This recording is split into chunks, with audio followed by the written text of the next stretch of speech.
নমঃ শিবায়। আমার সাথেই কেন এমনটা হয়? ক্যানভাসেও ফুটো, আমার কপালেও ফুটো।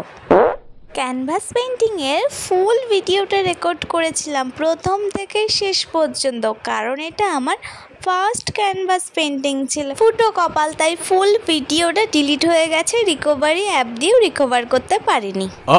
প্রথমে যে ক্যানভাসের ফুটোটা ছিল সেটা আগে সারাই, তারপর তো কপালেরটা। ক্যানভাসের ফুটোটা সারানোর জন্য একটু জেসও লাগিয়ে দিয়েছিলাম, তারপর শুকানোর পর ভালো করে স্কেচ করে ফার্স্ট একটা অ্যাক্রিলিকের লেয়ার দিয়ে তার উপরে সেটা শুকানোর পর আমি পেন্টিং করা শুরু করেছি। কিন্তু রাধার ড্রেসটা করতে গিয়ে খুব কনফিউশনে ছিলাম যে লাল করব না অন্য রং করব। তাই একবার লাল করার পর মনে হচ্ছে ভালো লাগছিল না, তাই আবার সেটাকে গোলাপি করলাম। গোলাপি করার পরেও ভালো লাগছে না, তো আবার সেটাকে চেঞ্জ করলাম। আর আজকের আকাশটা কি সুন্দর, তাই না? প্রকৃতি যেন সব থেকে সুন্দরতম রূপ নিয়েছে আজ।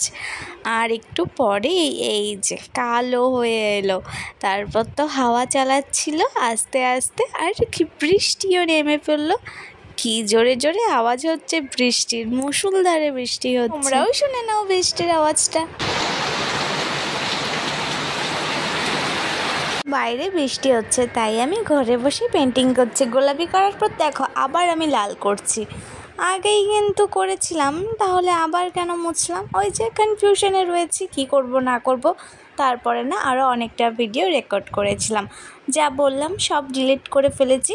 কপালের ফুটোটা সারাতে পারলাম না, কিন্তু হ্যাপি যে আমি ক্যানভাসের ফুটোটা ঠিক করে পুরো পেন্টিংটা কমপ্লিট করতে পেরেছি। আরও কিছু কাজ বাকি রয়েছে, ফাইনাল ডিটেলিং, যেটা আমি শর্টসে আপলোড করব। কেমন লাগলো ভিডিওটি জানিও।